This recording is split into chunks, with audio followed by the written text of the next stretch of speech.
Mesdames et messieurs, bonjour et bonsoir partout où vous nous suivez. Merci d'être fidèles au programme de la DRTV, aussi bien à votre émission Mago Le Bazar.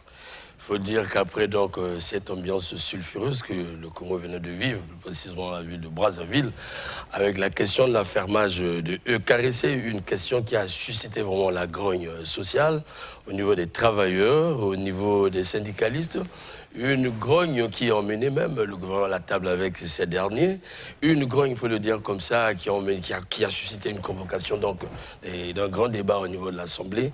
Aujourd'hui, il est question pour nous de porter un regard en tout cas sur l'incidence sociale de cette question, parce que généralement, ça n'a pas été abordé dans ce sens. Nous écoutons tous les médias, nous écoutons les réseaux sociaux, les réactions des Congolais. Nous allons revenir également sur la réaction du président du Sénat. Une question essentielle nous préoccupe aujourd'hui, l'affermage de EKRC. Quelle incidence sociale? Une préoccupation de pas mal des Congolais, parce que ce côté nécessite des spécialistes pour le dire, parce que ce qui nous importe souvent, c'est pourquoi on a fait, pourquoi telle réaction. Mais aujourd'hui, avec donc Alphonse Ndongo, qui n'est plus à présenter, journaliste économiste, nous allons examiner cette question. Donc, bonjour Alphonse. Bonjour. Merci une fois de nous revenir sur ce plateau. Merci, il faut apporter une précision. Journaliste économique. Économique, merci. Différent de journaliste économiste. Merci beaucoup. Ah oui, c'est deux choses différentes. Alors, Jephté Gapula, qui n'est plus à présenter également, notre jeune économiste. Vous voyez que le plateau est purement économique. Question d'examiner le fond de ce problème. En tout cas, bonjour Jephté. Bonjour M. Romik. Une fois de plus, merci. Non, merci, le plaisir est mien. Voilà, au service de la République. Alors, chers invités, pour aller droit, vous avez suivi cette actualité et dans tous les sens. Nous avons suivi dans le cours. Et aujourd'hui, on peut parler un peu d'accalmie, ce qui est vrai, le dossier encore entier, comme on le dit. Alors, Alphonse, comment as-tu accueilli cette grogne et qu'est-ce que tu en dis? On ne déterre pas l'âge de guerre, hein, pour ceux qui nous suivent. Bon, alors, ce qu'il faut noter, c'est que moi, ça ne m'a pas surpris, hein, la grogne, étant donné que le gouvernement s'est engagé dans un process de libéralisation du secteur de l'électricité au Congo, et ça date de 2003, ça a été réaffirmé en 2017, et puis, bon, on arrive en 2024. Ce qui est étonnant, c'est que lorsque j'ai discuté avec quelques cadres de EKVC, pour leur faire savoir que la libéralisation du secteur signifie éventuellement des soucis à se faire, des interrogations, j'avais l'impression qu'ils n'étaient pas suffisamment informés, n'est-ce pas, de ce que cela peut générer comme conséquence. Alors, ils se sont réveillés certainement aussi peut-être tard, mais ça a peut-être permis de ramener le gouvernement à revoir la stratégie. Mais ce qui est sûr, c'est qu'il faut noter que c'est une recommandation des institutions de Bretton Woods, libéraliser le secteur, étant donné qu'il y a un souci au niveau de la production, un souci au niveau de la commercialisation. Et le gouvernement s'est donc engagé à appliquer cette réforme, mais on peut reprocher au gouvernement de n'avoir pas usé d'une communication qui est tout à fait normale à l'endroit des délégués du personnel et même du grand public. Donc, ce déficit de communication aujourd'hui a amené ce à quoi on assiste, avec aussi des erreurs au passage dans le choix des acteurs qui doivent, n'est-ce pas, se charger de cette libéralisation.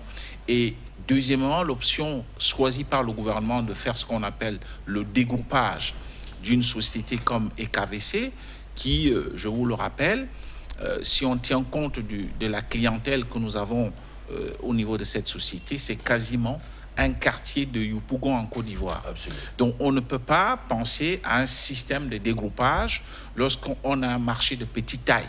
Ça, c'est déjà un problème. Ce qui fait que le choix aussi du gouvernement reste discutable. Et évidemment, je constate qu'il y a eu une espèce de marche arrière, mais certainement venue du très haut, venue du président, peut-être, je crois, de la République. Et cela a été relayé, comme on l'a suivi, par le président de l'Assemblée nationale, Isidore Mvouba.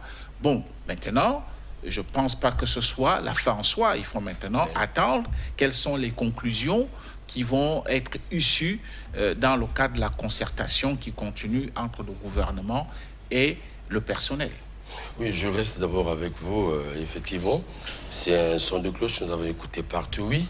La société est libéralisée depuis, mais nous vivons la réalité de cette société. On peut se placer dans la fourchette la fin de la guerre de 5 jours avec la destruction des infrastructures partout dans le pays, les tentatives de relance, et ainsi de suite. Objectivement, est-ce que les problèmes connus par cette entreprise, les limites connues par cette entreprise dont souffrent les Congolais, devaient absolument conduire à cette option? Ou autrement dit, cette option s'impose-t-elle avec acuité pour apporter des solutions?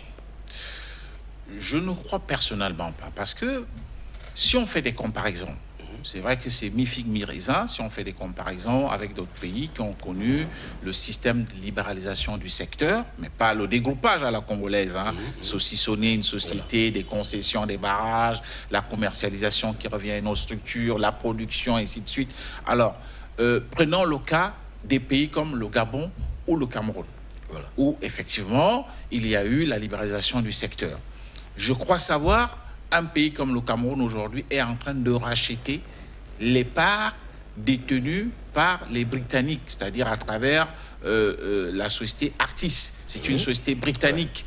C'est un fonds d'investissement britannique qui a donc repris et c'est devenu ce qu'ils appellent là-bas Aesonel. Bon, alors, ce n'est pas un exemple. C'est pas un bon exemple. On en a vu aussi au Gabon.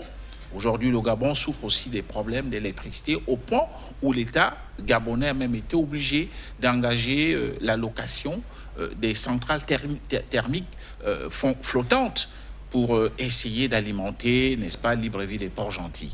Donc, l'exemple de cession d'actifs détenus par l'État dans les sociétés qui relèvent certainement d'une certaine souveraineté et des sociétés de premier périmètre comme chez nous, l'ex-Société nationale d'électricité, est-ce que c'était franchement la meilleure formule? Je ne crois pas, parce que je viens de vous dire que le marché est de petite taille. Et deuxièmement, on a senti que l'État s'est engagé dans un process non seulement de pouvoir faire que cette société rime avec le règlement OHADA. Donc c'est pourquoi on est parti d'une société à capitaux publics tout court et on a migré vers ce qu'on appelle société anonyme, et c'est comme ça qu'on a rebaptisé l'ex-SNE en EKVC, avec donc un conseil d'administration. Ça veut dire que quand vous avez donc une société anonyme avec un conseil d'administration, on peut se demander que fait donc le conseil d'administration, parce que les principales orientations et recommandations, c'est de faire que la société puisse être performante du point de vue managérial et être capable de supporter ses charges.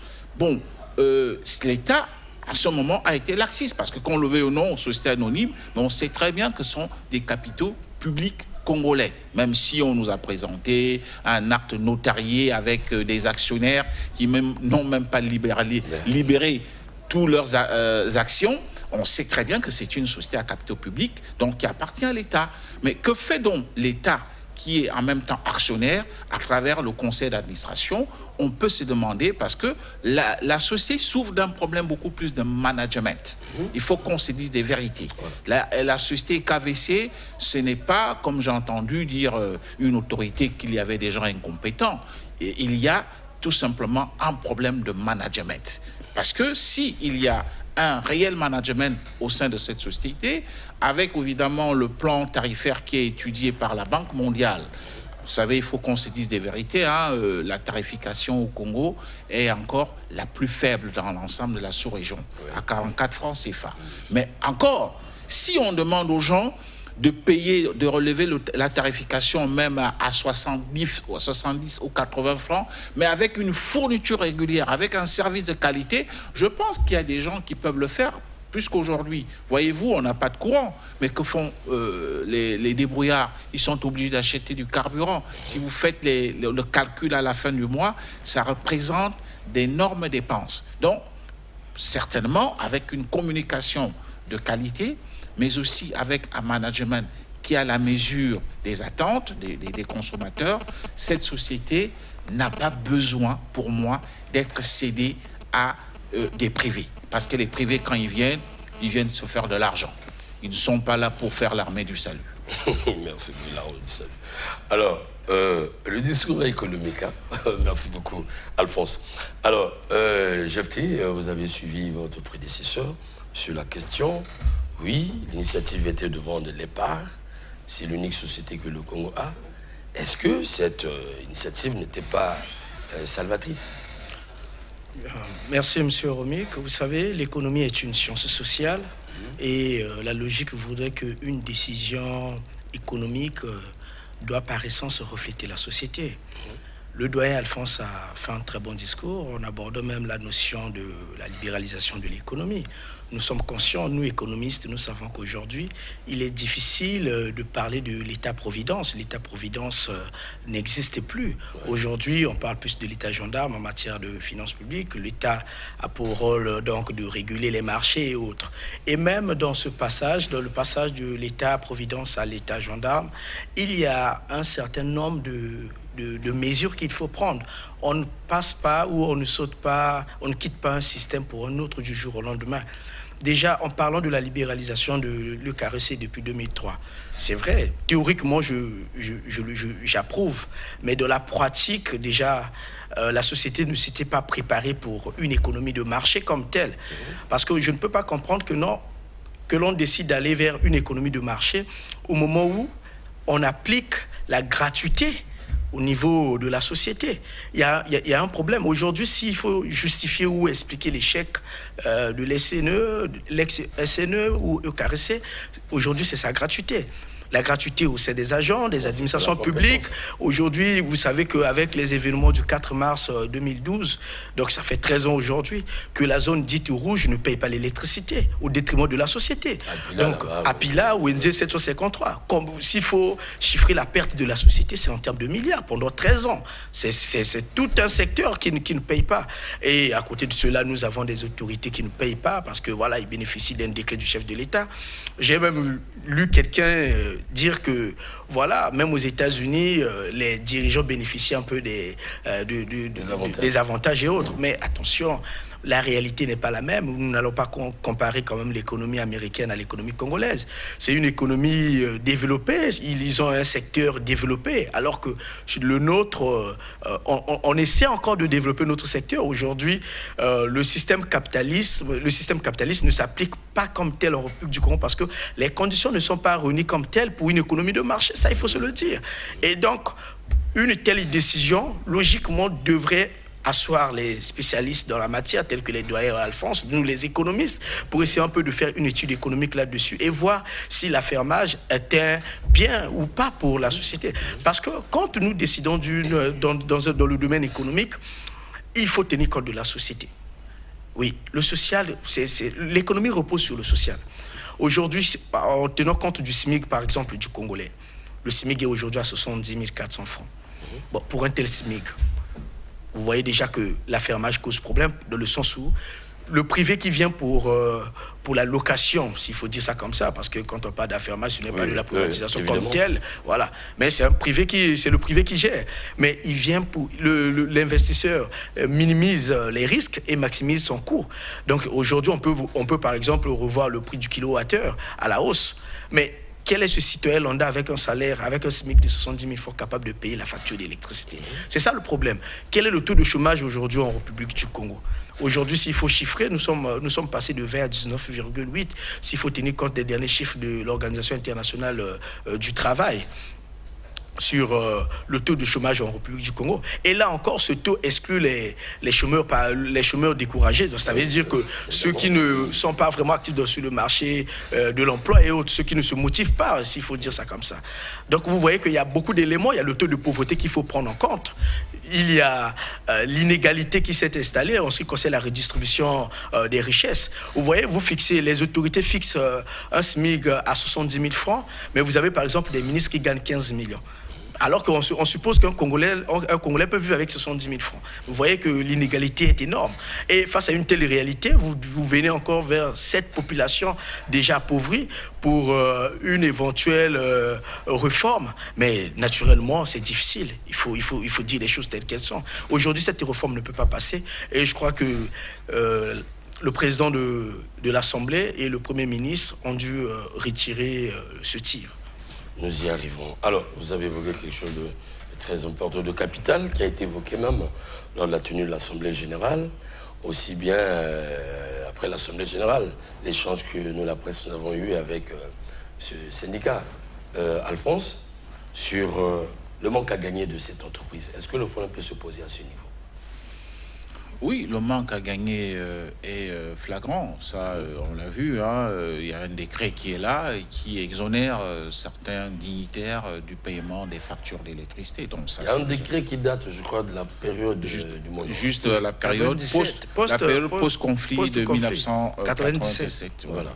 Alors, donc, ça, c'est déjà l'énorme perte. Vous avez aussi l'État qui est lui-même actionnaire, mais qui, avec ses démembrements, ne s'acquitte pas de ses factures d'électricité. C'est-à-dire, vous avez des hôpitaux, des écoles, les maisons des dignitaires, ainsi de suite. L'abus qui a même aussi été fait, n'est-ce pas, à travers ce décret, puisque, bon, un ministre peut louer de maison aujourd'hui et en jouir de cette gratuité, et puis demain, lorsqu'il aura sa propre maison, bon, la gratuité continue, parfois chez des gens de la famille, donc ça constitue d'énormes pertes. C'est pourquoi je parle d'un problème, c'est-à-dire qu'avec un peu de sérieux, l'État peut s'asseoir et mettre fin à un système de gratuité pour certaines structures, et en même temps susciter évidemment une espèce de boosting des recettes de la société. Voilà. Parce que si vous voyez très bien, on nous dit les recettes de cette société, ça va dans les 9 milliards de francs CFA, 7 milliards, bon, ça oscille entre 7 et 9 milliards.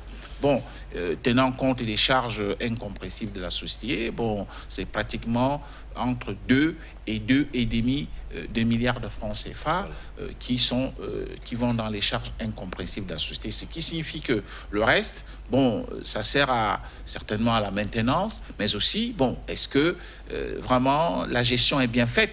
Ça veut dire qu'on peut booster les recettes de cette société de 9 pratiquement à entre 12 et 15 milliards de francs CFA, avec un peu de sérieux.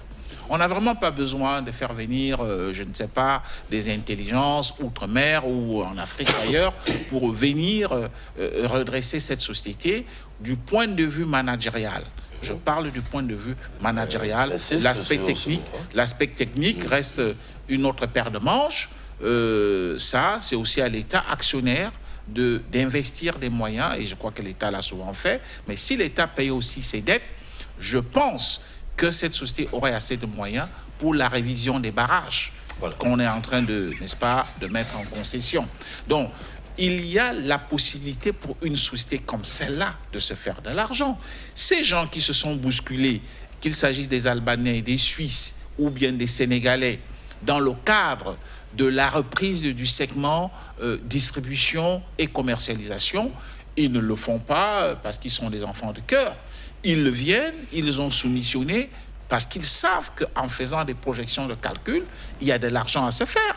Est-ce que donc, on ne peut pas, le Congo lui-même ne peut pas vraiment susciter des intelligences, des gens, il y en a dans ce pays. Vous allez me dire que toutes les structures publiques, toutes les structures à capitaux publics ne fonctionnent vraiment pas.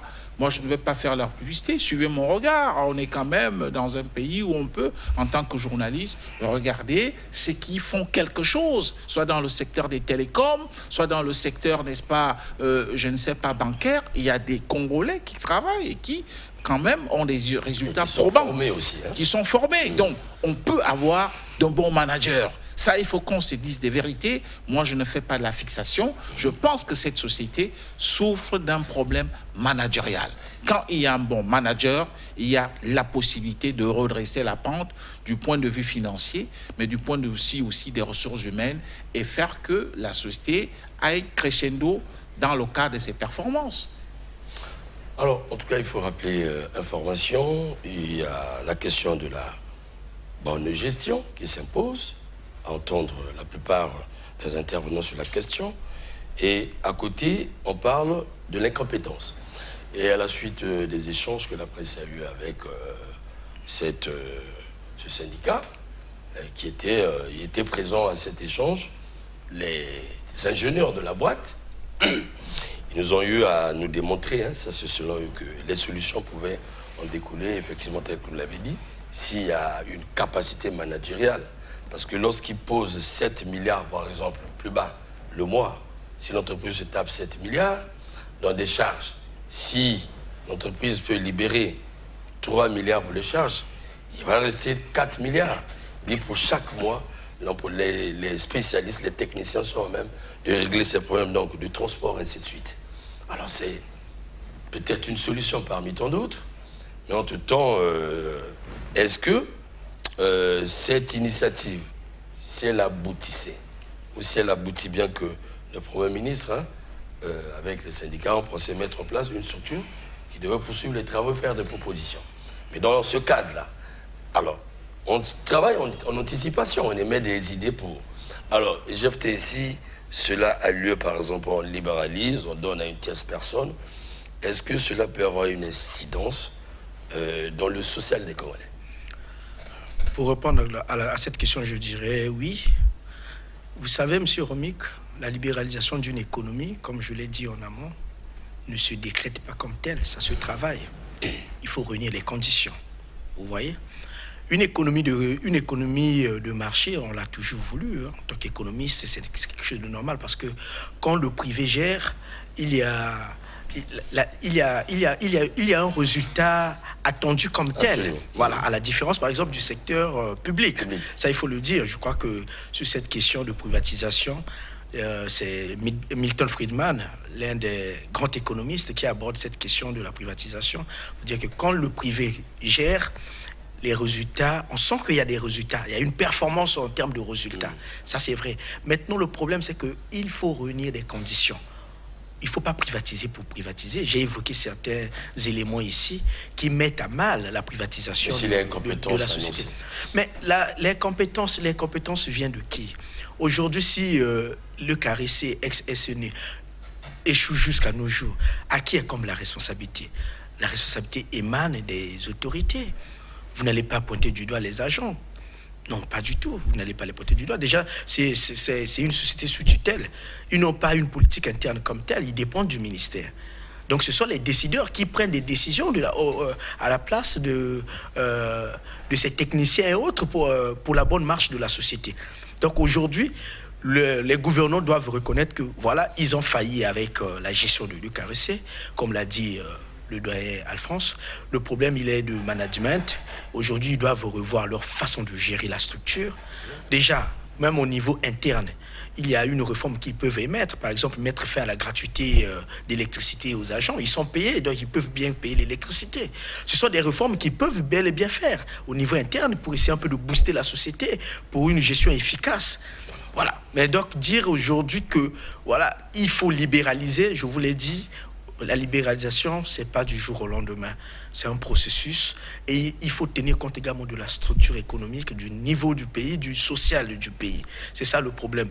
Parce qu'on ne va pas privatiser pour privatiser au moment où nous ne serons pas capables de vivre la chose. Parce qu'à un moment donné, vous savez que la décision politique répercute sur le social et quand le social, quand il y a des tensions au niveau social, alors là, je trouve qu'il y a même, on parle même du risque politique. Et c'est la question qu'il faut éviter. Voilà, ce sera le deuxième volet. En tout temps, mes chers invités, nous avons suivi la montée du débat et l'examen du débat au niveau de l'Assemblée. Et là-bas, nous avons eu matière. Et avec, en tout cas, c'est un débat. En toute responsabilité, l'État a pensé, la République a pensé plancher là-dessus. Nous avons écouté toutes les réactions. Et cette fois-ci, nous avons porté un regard un peu de la gestion de cette question au niveau de l'institution, tout étant dans le cadre de la réflexion économique. Pour ce faire, nous allons suivre l'intervention de l'honorable Ibovi, qui fait aujourd'hui tabac dans les réseaux sociaux, et nous allons pouvoir tenter d'analyser ses dires. d'abord. La régie, s'il vous plaît. On se retrouve pour que la situation de la Société nationale d'énergie du Congo soit traitée à une question d'actualité, que ce soit une interpellation du gouvernement. Monsieur le Président, c'est très grave. Sauf s'il y a des gens, des agents cachés.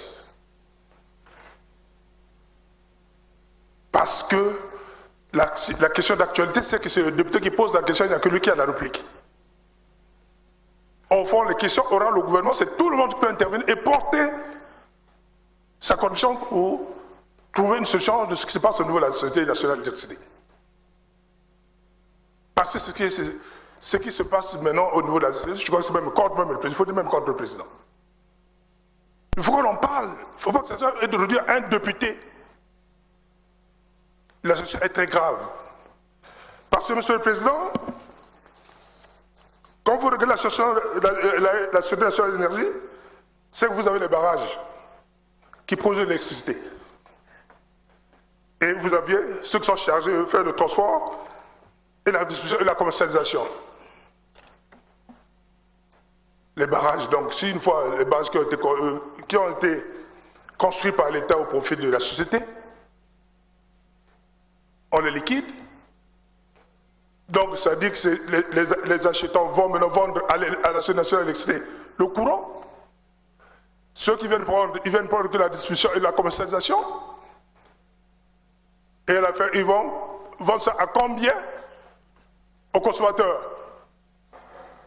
Jusqu'ici, la SCE, on vend à 48 francs. Il s'avère que la société qui vient de prendre doit vendre à 130 francs. Monsieur le Président, cette société qu'on parle de la Société nationale, c'est une filiale de la Société la Société nationale d'électricité du Sénégal. Que notre ministre signe avec une filiale. Et que nous venons aujourd'hui, ça a une question d'actualité, Monsieur le Président. Honorable Ibovi, le ministre vous entend, je crois qu'il va répondre à tout ça. Non, Monsieur le Président, on est sûr d'abord le principe qu'un gouvernement a signé avec une filiale, même pas avec la société, parce que cette société, elle est la filiale de la Société nationale de la SNE. Monsieur le Président, où allons-nous? Mais lui qui a signé, il était directeur général de la SNE, pourquoi à cette époque-là, il n'a pas vendu la SNE?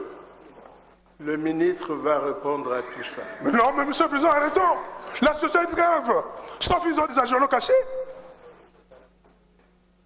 Après cette question d'actualité, nous aurons des questions orales. Mais non, mais allons carrément aux questions orales pour que chacun intervienne à cette motion par rapport aux éléments qu'il dispose. Parce que nous avons écouté les syndicalistes, nous avons écouté le gouvernement, et je suis très heureux d'avoir vu la démarche que le Premier ministre a entreprise en écoutant hier les syndicalistes. Bon, j'ai avec l'opinion, Monsieur le Président. Honorable Ibovi, je reçois les syndicalistes dans 2 jours. Ah oui, ça c'est aussi, vous savez le faire, merci d'avance. Bien. Donc nous sommes l'émanation, on ne peut pas venir réduire cette affaire-là à une question d'actualité parce qu'elle est grave. On a compris, honorable. Le monsieur qui a acheté, il a pris 40 milliards à la baisse qu'ici, au Congo même, il n'a rien apporté. C'est connu. D'accord. Parlons-en. C'est question de souveraineté. Quel est le Congolais qui pourra payer le prix de mégawatt à 140, de passer de 40 à 138? Quel est ce Congolais, boy? Honorable Ibovi, on vous a compris. Honorable Mbossa, vous a... Voilà qui a été de la réaction d'un représentant du peuple Ibovi qui semble apporter d'autres éléments. En tout cas, ce qui nous préoccupe, presque vous avez dit ce qu'il a dit en matière de gestion. Déjà, il dit, lorsque ça va de 40 à 132, ça pose problème. Et lorsque ces infrastructures, quand elles sont livrées à un particulier qui va revendre l'électricité, ça pose en tout cas problème. Gapula. Cette vente n'est pas. D'accord. Monsieur Romik, encore une fois, j'ai suivi la brillante intervention du député Ibovi, qui représente donc le pouvoir législatif. Et il a abordé un point que je trouve essentiel, en parlant donc de la pauvreté, l'aspect pauvreté que j'ai abordé ici. Imaginez-vous que la société décide de passer de 49,08 à 130 par exemple kilowattheure. Et quel est ce Congolais qui sera capable de payer la facture d'électricité? C'est ça le problème. Le doyen Alphonse l'a dit, la société qui va prendre en main la chose ne vient pas pour faire du settlement, c'est pour un profit. Ils doivent tirer profit, sinon pas à quoi ça servirait de prendre une société où on ne mise pas sur un intérêt particulier. C'est ça le problème, c'est le risque dont je crains. Et aujourd'hui, il faut dire les choses telles qu'elles sont. Le pouvoir d'achat du Congolais est très réduit, avec tout ce que nous connaissons déjà comme inflation. Et donc, vouloir encore engendrer une autre inflation que je considère comme étant galopante dans le domaine énergétique, alors je trouve que c'est une inflation, ça risque d'être une inflation de trop. Merci. Alors, pour ne pas te pousser à te redire, mon cher Alphonse, voilà, qu'est-ce que vous en dites Bon, si je comprends bien, peut-être la stratégie des Sénégalais, à qui on a officiellement accordé la distribution et la commercialisation, je pense qu'ils ne sont pas bêtes. Ils viennent, ils constatent qu'ils sont sur un terrain où il y a des gratuités qui sont là, que l'État lui-même ne paye pas ses factures.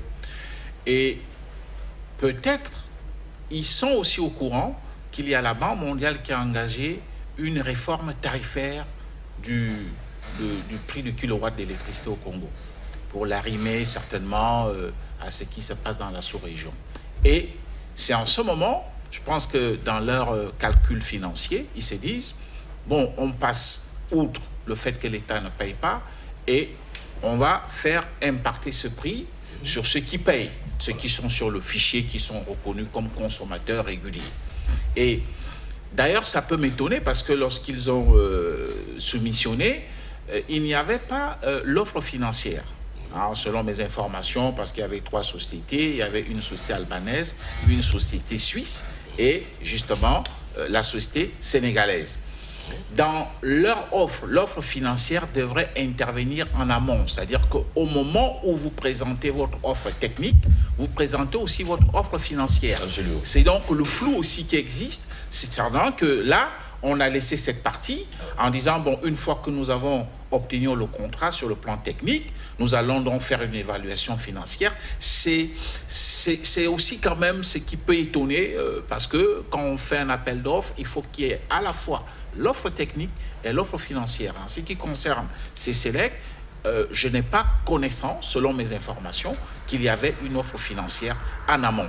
Alors, ça veut dire que c'est le consommateur qui doit donc, comme le disait un peu le député Ibouvi, donc on remonte le prix du kilowattheure et on s'est dit, bon, tant pis, hein, si l'État ne paye pas, mais au moins nous allons répercuter ça sur ceux qui payent souvent réellement. Alors dans ces conditions, est-ce qu'on peut faire décoller l'économie? Ça va créer ce qu'on appelle la désindustrialisation, c'est-à-dire que des petites mamans, des petits frères qui se battent avec des moulins à foufou à gauche et à droite, qui paient le courant, bon, payeront plus cher. Et donc, ça va susciter ce que vient de dire mon jeune frère Ngapoula, ça va susciter l'inflation qui, déjà, on le sait, asphyxie l'essentiel des ménages. Donc, c'est pourquoi je dis, j'ai l'impression que dans la stratégie du gouvernement, il y a quand même beaucoup de manquements.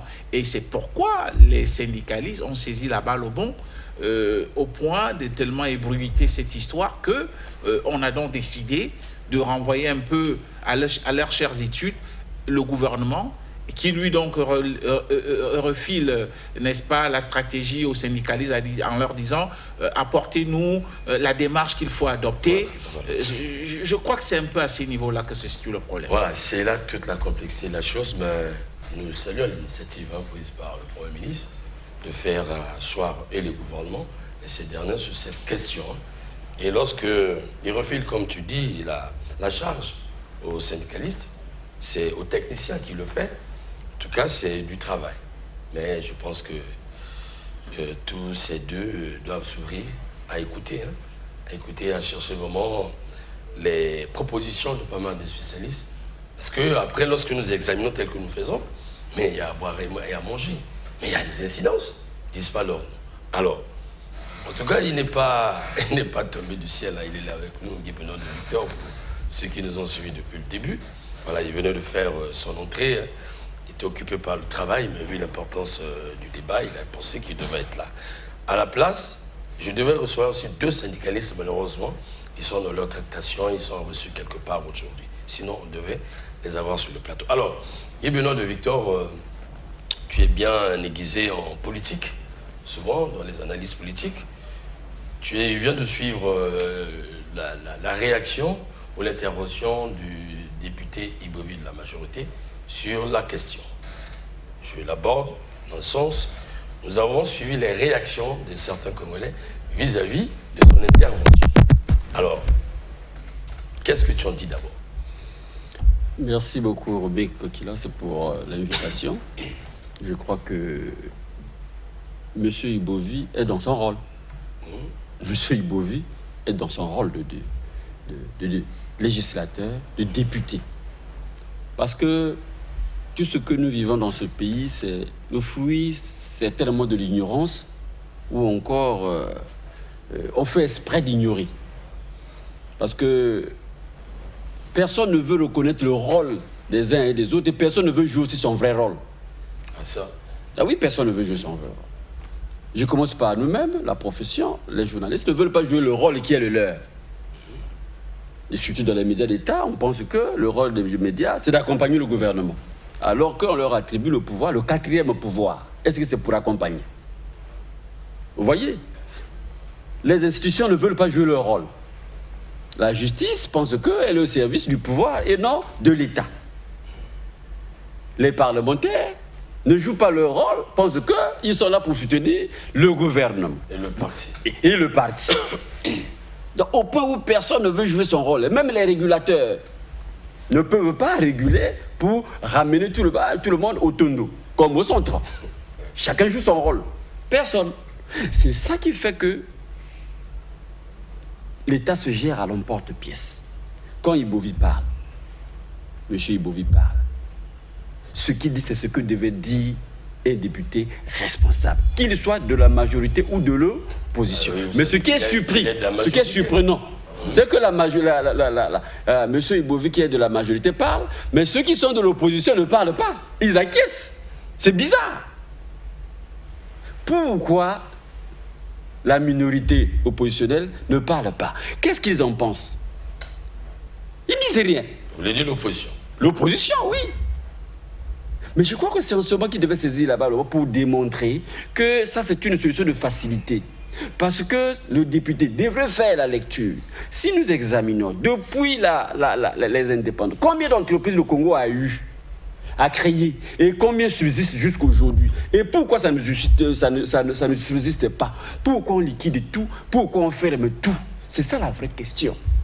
Et voilà, la seule qui résiste, on dit concession, affermage. Donc, une entreprise qui engrange 7 milliards par mois, on donne ça au privé. Est-ce que le problème de la SNE, c'est parce qu'elle est déficitaire? Est-ce que c'est le déficit financier? Est-ce que le problème de la SNE, c'est le déficit?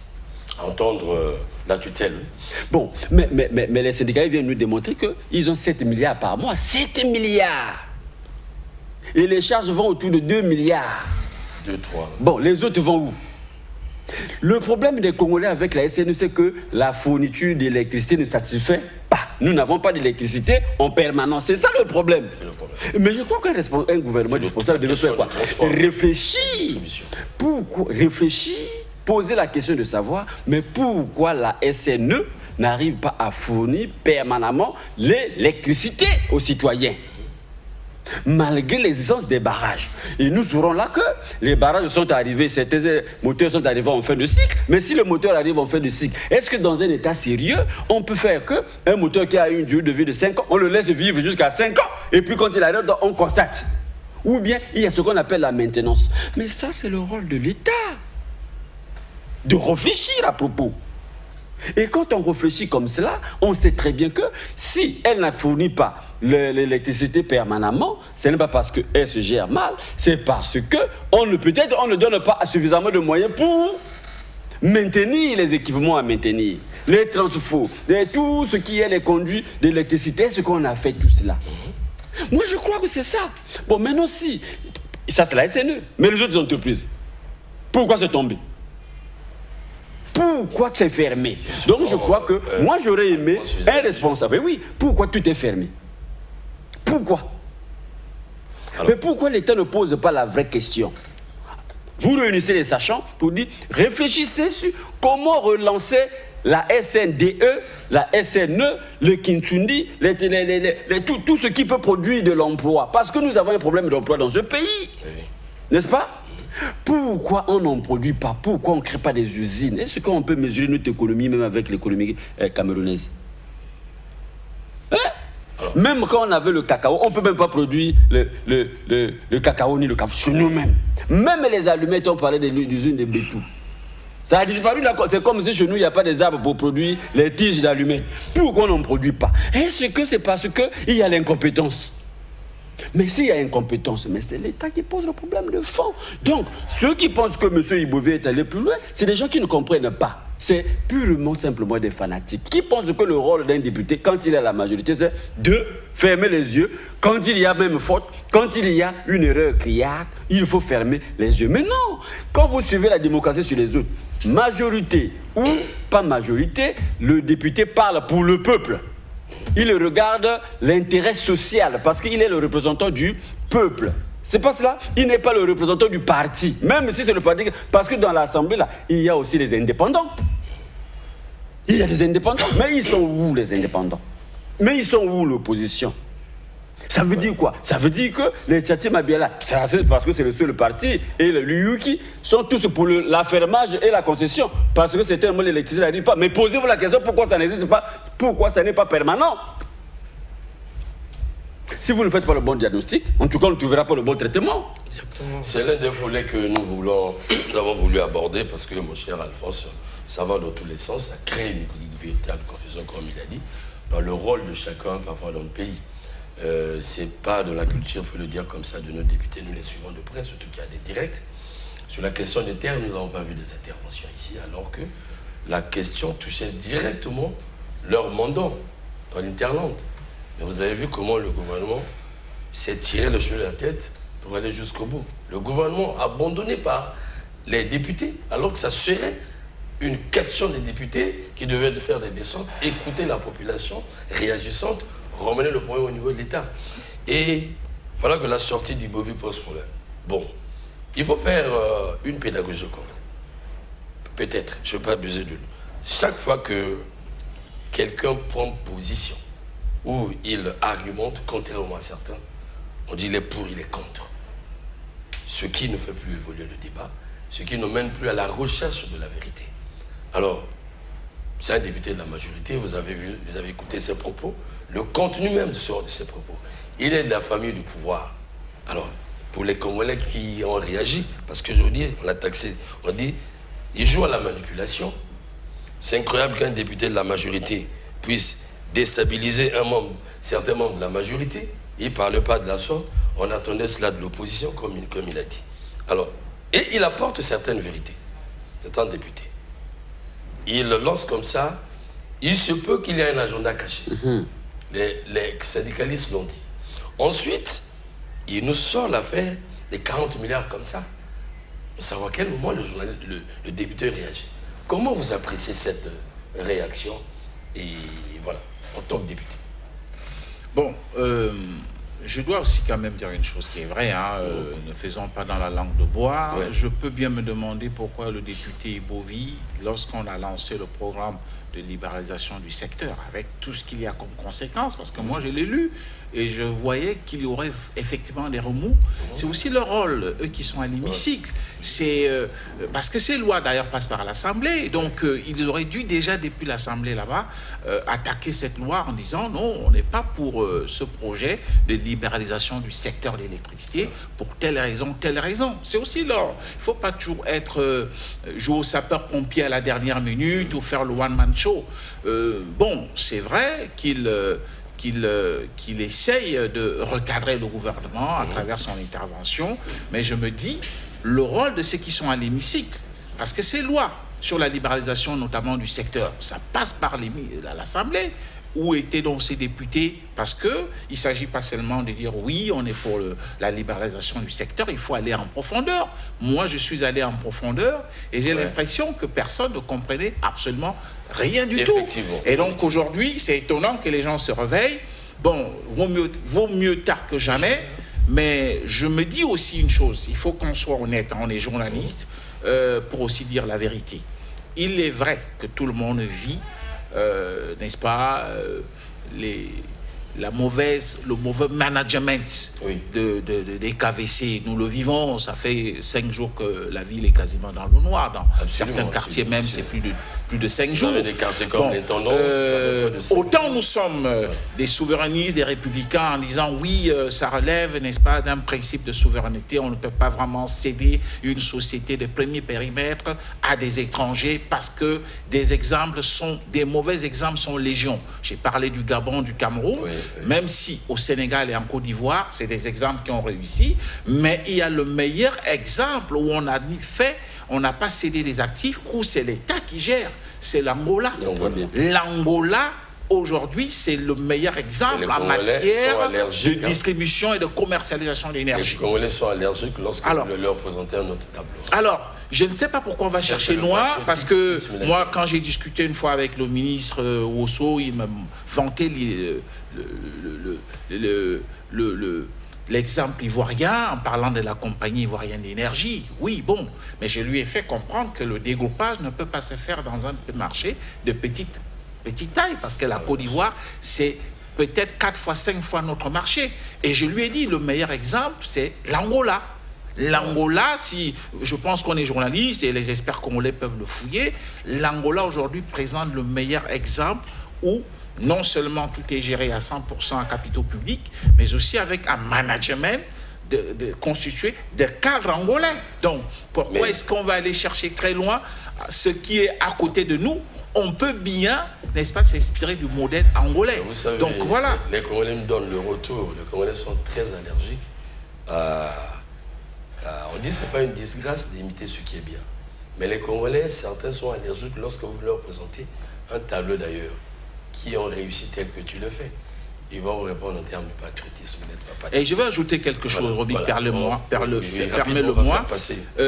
Sénélec, donc c'est-à-dire c'est Sénélec qui a été créé ici, filiale de Sénélec, eux-mêmes sont en phase de transition. Ce n'est pas encore vraiment une société qui s'est affirmée du point de vue managérial, de gestion. D'ailleurs, la société a été épinglée par un rapport de la Cour des comptes du Sénégal. Vous savez que les nouvelles autorités sont engagées dans un process, n'est-ce pas, de revisiter les comptes de l'ancien régime. Et cette société est épinglée en termes de mauvaise gestion. Donc, ce n'est pas vraiment une société, peut-être s'il y a un modèle, oui, je peux accepter le modèle ivoirien, mais qui vraiment ne peut pas être calqué chez nous, parce que j'ai dit que c'est un marché de petite taille. Voilà. Donc, vous voyez-vous, ce n'est même pas aussi la Sénélec qu'on aurait dû franchement accepter comme partenaire. C'est-à-dire, c'est comme vous prenez quelqu'un qui est, je ne sais pas moi, au même niveau que vous, mais qui a quand même certainement une meilleure note, et vous vous dites, vous en faites un modèle. Non, ce n'est pas encore un modèle en ce qui concerne cette société, ce qui peut m'étonner. M'étonner aussi du fait que lorsqu'il y a eu la signature de la convention, moi j'aurais voulu quand même, c'est une société à capitaux publics, même si on sait qu'il y a eu des Canadiens et qui ont apporté un peu plus pour essayer de remonter cette société qui elle-même était une société publique. Non, je peux me demander pourquoi est-ce qu'on n'a pas vu en première ligne les autorités sénégalaises, ou bon, si elles sont empêchées, mais au moins leur chancellerie au Congo, lorsqu'il y a eu la signature de cette convention. Alors, les incidences géosociales, sur la question vous avez à dire, sinon on va essayer de passer sur les mêmes incidences, parce que c'est une grogne qui a attiré l'attention de tout le monde, comme a dit le président Vouba. Les jours sont comptés pour aller à un événement qui souvent secoue le pays. Et chacun tire sa responsabilité dans ce jeu. Il y a des jusqu'au-boutistes souvent dans ces questions. Nous avons découvert comment, par exemple, les politiques chargent les syndicalistes. Les syndicalistes, parfois, n'ont plus le droit de défendre leurs droits dans un État démocratique, il faut le dire, parce que nous devons faire aussi la pédagogie.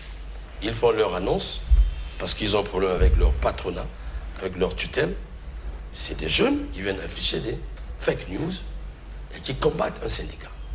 Alors que l'action, le combat syndical est constitutionnel.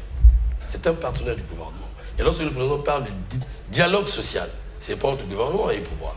C'est entre le gouvernement et les gestionnaires du travail. Et ça aussi, nous l'avons constaté. Et je venais de parler des charges aujourd'hui sur un député. Mon cher Alphonse, un constat en passant, mais la culture d'ici nous a démontré que le député n'intervient que lorsque le parti a coaché. Et du coup, on peut constater pourquoi ça va dans tous les sens. Ça surprend. Oui. Alors, donc il y a injonction entre le pouvoir politique et le pouvoir législatif, alors qu'il y a séparation des pouvoirs. C'est des constats que nous sommes en train de faire. Alors, nous allons suivre l'intervention du président Vauba qui a tout mis à plat et nous allons passer aux analyses. La régie. On ne va pas se cacher derrière notre petit doigt. L'énergie est une question d'importance. Je vais peut-être paraître vieux jeu. Lénine disait que le pouvoir des soviets ne pouvait prospérer que par l'électrification de toute la Russie. Une démarche est engagée. Mais cette démarche, dans un contexte particulier, honorable député, chers collègues, dans une année, nous allons affronter une élection majeure. Et je n'aimerais pas qu'au cours de cette année, qui précède celle qui suit, qu'il y ait de remous dans le pays.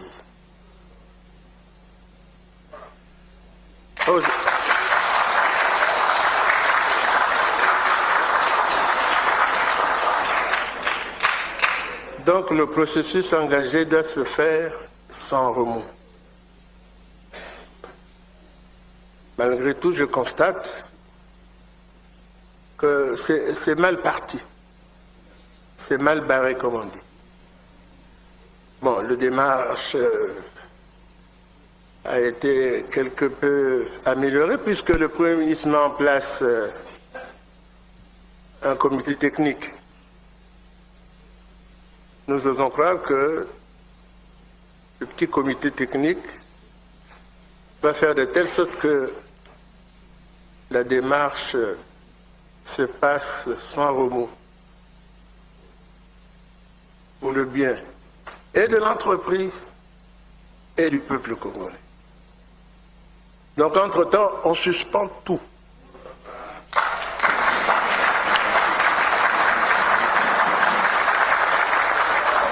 On suspend tout et on laisse engager, n'est-ce pas, la démarche que le comité qui a été mis en place termine son travail et propose les solutions idoines. L'Assemblée a vocation à contrôler l'action du gouvernement. Si nous constatons que ça ne marche pas, on va rappeler, n'est-ce pas?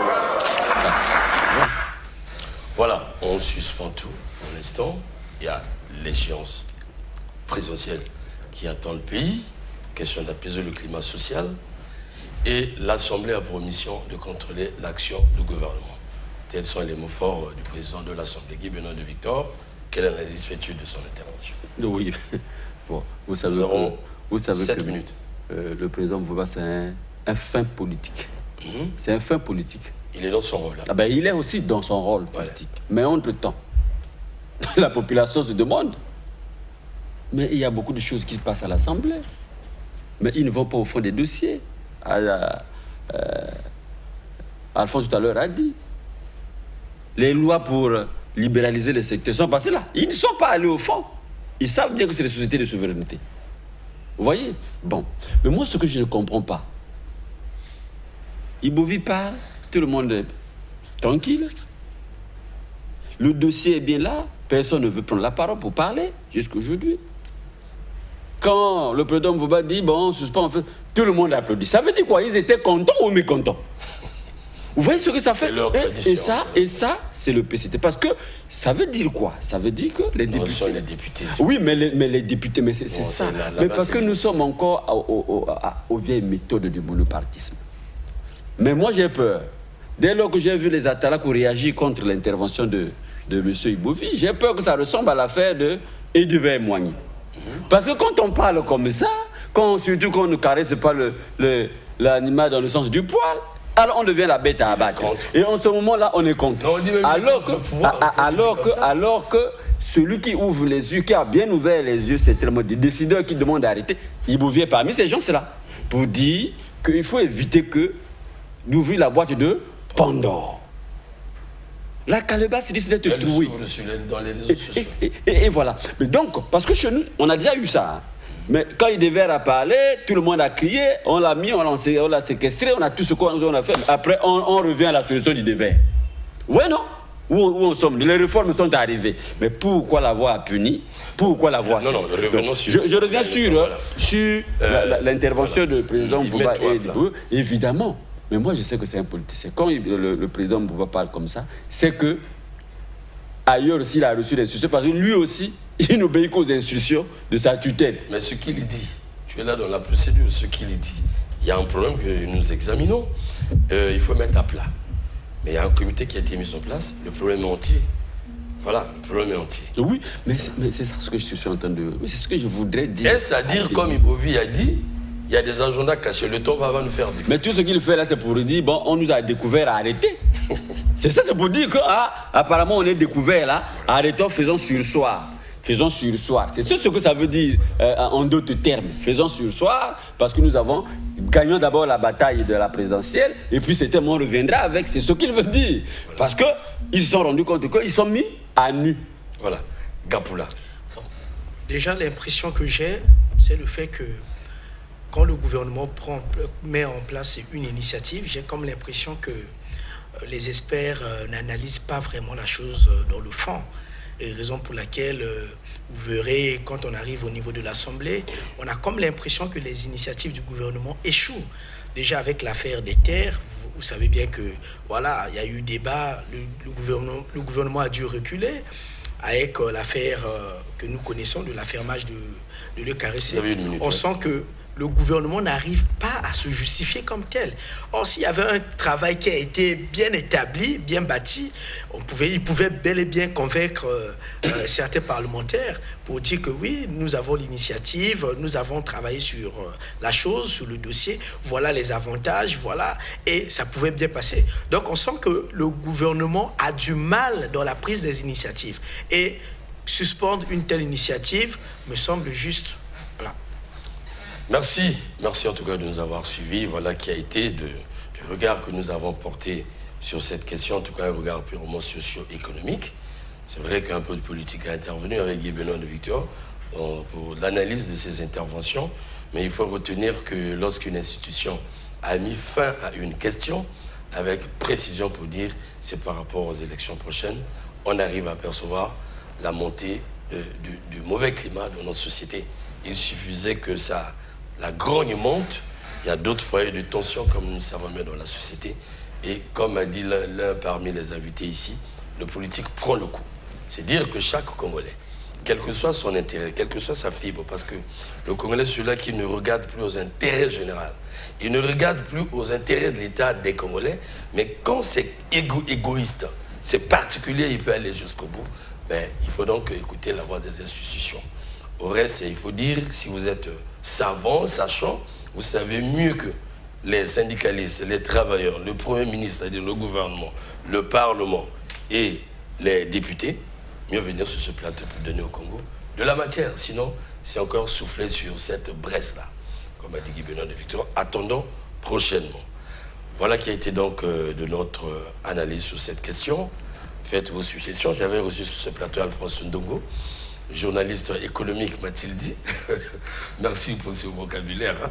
Alors, Guy Benoît de Victor, journaliste de La Place, il est sociopolitique. Jefté Gapoula, voilà, économiste. Merci en tout cas pour ce travail fait, de la part de nos populations que vous venez une fois d'édifier. Reste à vous dire au revoir chez vous, à la prochaine fois. Merci. Merci.